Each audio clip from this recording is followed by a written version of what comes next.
Hi there, and welcome to this episode of the Guns Magazine podcast. I'm your host and the editor of Guns Magazine, Brent Wheat. Thanks for joining us here on one of the world's biggest gun talk programs as we chat with the interesting folks who make up the world of shooting. Well, he's one of our most popular columnists. He's somewhat of a man of mystery, but yet he's not written anything new for us for many years. That would be John Connor. He used to write for Guns Magazine and American Handgunner Magazine, and he's still one of our most popular writers, and we always get mail every time we run one of his pieces. Well, we've compiled some of his old columns, and they're available as a new book called Odd Angry Shot. So, right now I'm going to talk to Roy Huntington about his memories of John Connor and the book, The Odd Angry Shot.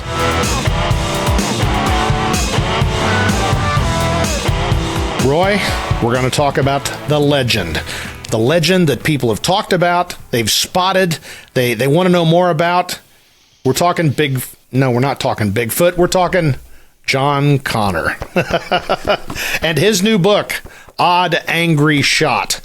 Now, if you've not heard of John Connor, if you don't know what an odd angry shot is, he is a former columnist for both Guns Magazine and American Handgunner, and I gotta say, he's written some of the most thought-provoking, insightful stories, and he can also turn a phrase. Probably one of my most common emails is, can you bring Connor back? And I would if I could. I've never personally met Mr. Connor, but he is in fact a real human being, and Roy brought him on board, and we're going to talk about that, his new book, Odd Angry Shot. So tell me, Roy, who is this mystery man? Well, first of all, if you don't have the original Gun Crank Diaries book, you need to get it, put us on hold for a minute and go on to Amazon and get this one and his new one. So this was all of his American Handgunner columns over the years, and I don't know what to say. He's a brilliant writer, and every single column that he ever wrote, I promise you, will cause you to stop and think. Yeah. In between laughing and in between crying and in between, all the other things. But so don't worry, you got to do that. And then, as Brent says, what we've done here is that we've assembled all of his columns from Guns Magazine, and it's called The Odd Angry Shot. It's because he used to, when he was in Vietnam, when the Australians would come into camp or something, he'd say, well, hey, how was it out there? And they would always say, well, mate, it's okay. We had just had the odd angry shot, and so that was kind of the best title we ever thought of. And you'll notice the cover's a little dark, like fire, and there's a cockroach crawling into a spill. It's because his columns in Guns Magazine tended to be a little darker sometimes. He sort of pried open the lid to the darker side of society and humanity. Now there was still a huge amount of humor and everything, but he looked at things that people didn't look at, and he said the things that people thought but didn't say. Yeah. And do you agree, Brent? Oh, absolutely. That's what I noticed. I hate to say this, but I'm not all the way through your book. But when this came, I thought, I got to read this. And it is noticeably darker, but in the way that makes you go, Yeah. It's not a book that you put it down and go, yeah. Oh, no. You put it down and go, wow, I need to prepare and train and understand how things really are, because he's seen it all, figuratively speaking, and he just puts a real common sense perspective, but one based on kind of having been there and knowing that what we're being told sometimes is not actually what happened on the ground. He can see inside of your brain, okay? Yeah. And he says the things that seem to always strike a chord. What's one of the nice things about both of the books is that they're a series of his columns. So they're bite-sized, Mm-hmm. You can read one or two, although that's hard to do because you want to keep reading and reading. I thought about reading a little bit from some of the chapters, but you know what the problem was? Every single thing I stopped to look to see if I wanted to read it, I wanted to read it. Exactly. And so all I can say is, I wrote the foreword to the book just because I knew him or know him. And, and I just said, well, I promise once you start turning the pages of this book, you won't be able to stop. He's a one-man category of truth teller, shameless supporter of the underdog, best friend, savior to endangered kids, elderly ladies, and anyone who deserves a hand. That's him, because I know the real man, and sometimes that hand has held a good gun. Connor remains unabashedly truthful about why he feels how he feels, and it's clear to me evil has discovered it's not good to catch his attention. And I write that from personal experience. I mean, John was a lieutenant on the police department when I was on the police department, and I knew him, and I covered him on calls, or actually he covered me on calls on more than one occasion.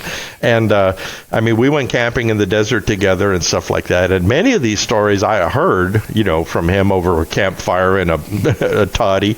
I was involved in some of his police stories that you'll read about in these books. And so people are funny because you probably heard it too, as people say, well, that's bullshit. That's bullshit. It's like, no, actually, it's I know him, and but he just retired. And so he had enough. I think he wanted to enjoy. He was broken. He hurt his back really bad and all his shenanigans. And I think it just got to the point that he had to finally call it a day. But I need to tell at least one story. I mean, I could tell 100 stories. I was going to say. Really, but this is the kind of guy he is, okay? One day we were camping in the high desert in California. He had his family. I had my family. We were in motorhomes. And just over the couple hills over, we hear boom, boom, a couple of shots, right? And then we hear, boom, boom, a couple more shots. And so he gets up and he goes to his motorhome and he comes back and he's got a M1A 308 rifle. And so he looks at us like this and he goes, boom, boom, boom, boom, and fires like, it was a much bigger bore than what the other guys were shooting. Yeah. And then, so there's a quiet, right? And then boom, boom, boom, boom, boom from over the hill, right? And so we did this once or twice. John got a 12 gauge out, boom, boom, boom, a couple times. And we're having fun, right? It was actually it was John's way to let those people know that actually we have guns too over here. You know? Yeah. So they did this like a mad minute thing, right? Boom, boom, boom, boom, boom, boom, boom. And I remember he looks over at me and he had a cigarette in his mouth and the smoke would always go up in his eye, right? So he'd like kind of wink at you a little bit because of that. And so he put his bourbon down. He went in the motorhome and he came back out and he was carrying something. It was this long something that he had. And where we were old mines, and there was a kind of a shallow mine shaft just away from camp a little bit. It was maybe 50 feet deep and a big shallow depression. And he walked over there and he looked back and he said, plug your ears. And so he goes and manipulates something, and we hear a noise, and he goes like this and tosses something in there, and then he walks back towards us. And then there's this huge explosion, right? It was like, picture the world's loudest flashbang. Oh, geez. Right? Only it was big. And he came back, and I said, what was that? And he said, an artillery simulator. Only John would have an artillery simulator in his motorhome, right? And why not? I know, but this is the funny thing. About 5 minutes later, we see two sets of headlights coming up the road. Right? Yeah. And so they come up close, and they stop a respectful distance away, right? And then they get out. And the guys come up, and I swear they're showing their hands like this, right? So John comes up, and he says, gentlemen, and they said, sir, we're really sorry to bother you, but, that was us shooting over there? And he said, yes. And he said, we just want to know, what was that last thing that you shot? Wow. Yeah. That's funny. I know, but that's not something that happens to you every day, But this was this kind of shit that he would do all the time. Yeah, you just never knew. So, well, I was sitting here thinking while you're telling that story that we've taken on an impossible task, which is describing and paraphrasing John Connor, and you can't do it. You just have to read it, and I'm absolutely sure you will come to the same conclusions we did, that the guy is just a treasure. So I'm going to close this brief episode of the podcast with the question I get asked all the time, and I tell them the same answer all the time. But Roy, we ever going to bring him back? I'm afraid we're not. We're not. I mean, I tried, because he retired under my watch, and I tried. I thought it was going to be, because he maintained 2 deadlines, plus features, and that gets old, and he was not a spring chicken anymore. Yeah. And plus he was, hurting pretty bad all the time. And so he called me up one day and he said, this next column is going to be my last column. And I think, you can't. We've all said that before. Yeah. I said, John, I've known you for 35 years. You're never not going to write, because he's just so brilliant at it. Yeah. And I read an unpublished novel he wrote, and it would have made Tom Clancy run and hide. No kidding. And I said, why don't you get this published? Well, we just didn't want to bother. It was amazing. Anyway, so I said, all right, well, look, why don't you just take some time and we'll revisit this, in a few months or something. Yeah. And he said, no, we won't have to. I'm going to retire. And I said, well, okay. Right? So sure enough, I followed up, and he said, nope, I'm done.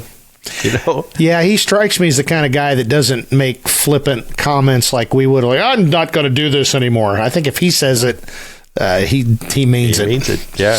So no, he's not coming back. However, I mean, we're lucky we have Will Dabbs, and Will Dabbs is very different, but he's prolific like John was. I mean, I have no idea how John thought of these things that he wrote about. And because you'll see, when you just go through the lineup of titles, you just think, where do you think of this from? Yeah. And the majority of it is based on his life experience and the people he knew. And, I met a few of the characters that he talked about in both Odd Angry Shot and in the Gun Crank Diaries. I met him at his house and stuff like that. And he didn't make it up.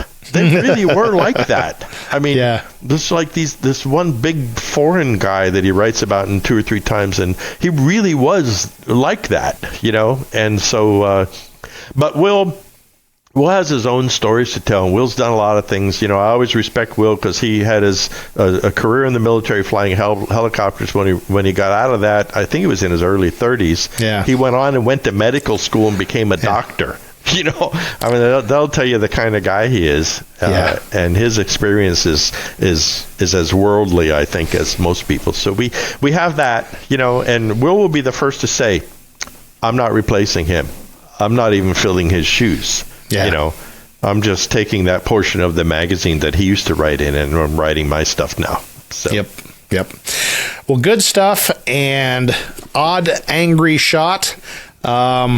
I don't often recommend books to folks because it's kind of an individual taste thing, but I'm telling you, Odd Angry Shot or the Gun Crank Diaries, you got to check it out. I'm telling you, it'll open your eyes to a lot of things. And how do they get them? Yeah. How do they get them? You go to Amazon.com, and in the search type in FMG Publications, and you will see our page, and it'll be books. And we have, 6 or 8 different titles now. We have Mike Venturino's stuff. We've got my book. We have these 2 from Connor. We have, the Les Bear history, the Smith & Wesson history. Smith & Wesson. Yeah, they're all good books. You can get them on Amazon. You can get them as Kindle.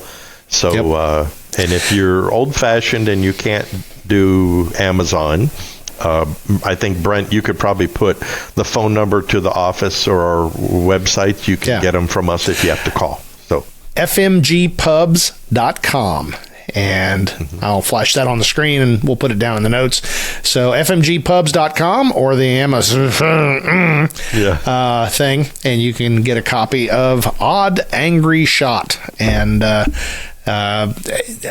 it's a good enough book. I put Roy's book down to read this one, and unfortunately I'm going back to Roy's, and Roy's is a great book too, but we've talked about that before. So anyway, Roy, keep working on John. I have no hope whatsoever that he's coming back, but tell him I'm a kinder, gentler kind of editor, and whatever he needs, whatever space he needs, whatever. Yeah, I don't think he needs anything from me, but I'll extend that offer. So I would love to hear what he would have to say about the last 5 years. Oh, yeah, I can mean, only imagine. He would say some things that, just be amazing. So things that make you go, Yeah. So, okay. All right. Well, thanks for joining us once again, and make sure you pick up your copy of Odd Angry Shot. Well, it was fun talking to Roy Huntington about his memories of John Connor, and I hope that motivated you to order your copy of Odd Angry Shot. You can get it at Amazon or fmgpubs.com. Well, that's it for this episode of the Guns Magazine podcast. On behalf of all my great co-workers here at FMG Publications, I'm Guns Magazine editor Brent Wheat, reminding you for another week, now get out there and get shooting.